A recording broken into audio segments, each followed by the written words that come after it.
Hey, this is Justin Avery Smith coming at you from Trek on Island, and I'm here with Matt Jennings, the Hi. creator of the Blurred 1701, A Blurred Story. How you doing? I'm fine and dandy like sour candy. Fine and dandy like sour candy. I feel the same way. How is it? I feel exactly the same way. You stole my answer. But what were you gonna? So how's your experience been with Trek Long Island so far? How's it felt? It's been pretty amazing. I think for me, what I always love about conventions, Star Trek conventions, is going and talking to people. I mean, meeting the actors is great, but I think now the more that I go to conventions, I'm just starting to see more of the same faces, and it becomes more of like it's like a family reunion that you come to once a year. For some people twice a year. For me, it's more once a year because that's all that I can afford.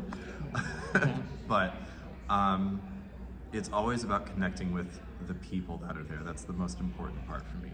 Yeah, no, I felt the same way as well. Like, I've heard the family reunion sentiment before, and I totally agree with that. I was like, oh, hi, I haven't seen you in a while. And you get to play, like, catch up and all that thing, and this is, like, the first time I'm getting, like, see you. Yeah, like, exactly. Because we talk on Instagram, and, like, we have a writing session. Oh yeah, exactly. That's the other thing, is that it's a chance to meet people like you only know online. Then it's like, oh my God, you're like a real person. You're flesh and blood, and that sort of thing. And it's really great to, have that nice little, be like, oh wow, you're in the flesh, literally, and that sort of thing. So what's been your favorite part about this particular experience this past weekend so far? I think my favorite part has been, I guess that's for every convention, is getting to talk to the people. I did get to screen my web series yesterday, which was really good and really fun. And I think, again, with the web series, I just felt like after people watched it, it sparked conversations. And I think that was the most fun part of it for me, was getting to watch people talk about the subjects that the web series brought up, and then just watching people engage with each other in a healthy way and talk about certain things.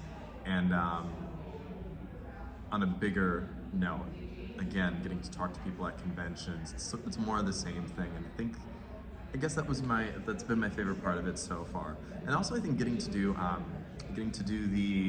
we did a gender and diversity panel. Yeah. And that was fun too.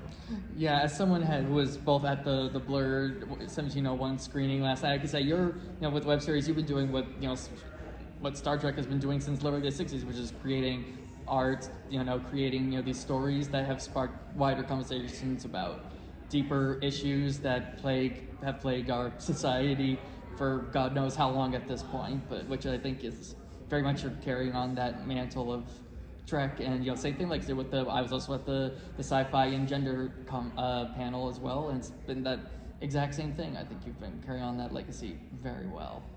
Thank you. Yeah, very much. Yeah, I know, I didn't say much during either of them because honestly, I was so engrossed with. I was just like, oh wow, yeah, that's true, or like, oh my God, I never thought about it that way, or I didn't know that, and that sort of thing, which I think is, another thing I think is great about these is just taking and drinking in what people have to say. These experiences that you can't just have by simply just watching this person on TV or watching their online content, but actually having that back and forth exchange, kind of like what we're having right now, almost. It's happening now. Yeah, exactly. Yeah, you heard it here. You saw it. You heard it here first, folks. It's happening. This is kind of just like a version of this is in a weird way a micro, a snapshot of what I think a lot of the things that you don't see at conventions, because a lot of times when it's covered, it's the panels and the celebrities asking these questions that have been asked by the internet, and then exactly, or say the line or something like that, right. Or I was just at one with oh my God, I feel terrible. Oh God, I feel terrible. I can't remember his name. The diviner in John Noble? Yeah, John Noble, thank God. I was at his panel because he was also in Lord of the Rings, and someone asked him about tomatoes, which if you're a huge Lord of the Rings fan, if you've seen Lord of the Rings, you know what that means. Tomatoes. Yeah, exactly. Yeah. I was like, I was like, Yeah, I remember. I know I have a friend who's a much bigger Lord of the Rings fan than I should quantify. I only saw it for the first time like a year or two ago. Really? Yeah. Wow. Yeah, but my friend who helped introduce me to it, I told her, I was like, oh, hey, look who's at this Star Trek convention. And he's like, oh my God, it's him. And, you know, I was like, and she made a tomato joke. I was like, yeah, someone asked about that. You know, I was like, so I'm sure a lot of people appreciate that. Because, of course, I knew him from Prodigy, but he uses a different voice for the Diviner than he does in Yeah, Lord of the it's Rings. Because very he's different. because also he's an Australian actor. He's Australian. Yeah, I didn't know that. yeah, yeah. Like I said, because I will admit, I do my research. I googled him. So I was like, oh yeah, he's an Australian actor. Because I know most Lord of the Rings, they come from everywhere. But because he was also in The Boys, John. Well, so it's like a reunion with Carl Urban.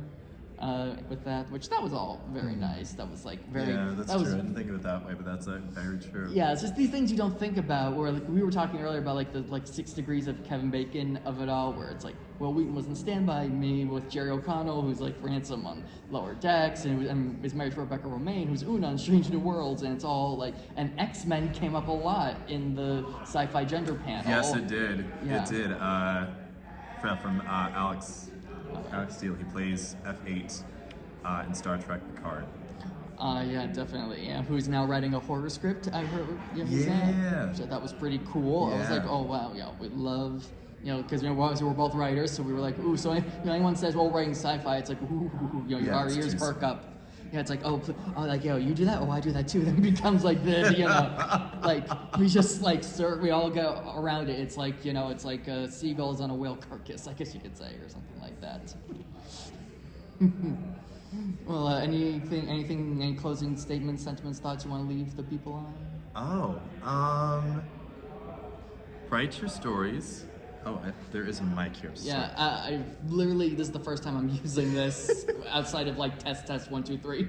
Write your stories, tell your stories, fight fascism, and the way that you do that is by telling your stories. The time is now. I'm learning that. The time is now. Do your thing, say your thing. Don't be scared. Yeah, I'm trying not to be scared. Yeah, I know. Yeah, couldn't agree more. Like I think it was Pedro Pascal who said, "Fuck the people who try to make you scared." And that's exactly it. Yeah, exactly. And I couldn't agree with him more. And on that note, Yeah. Live long and prosper. boop.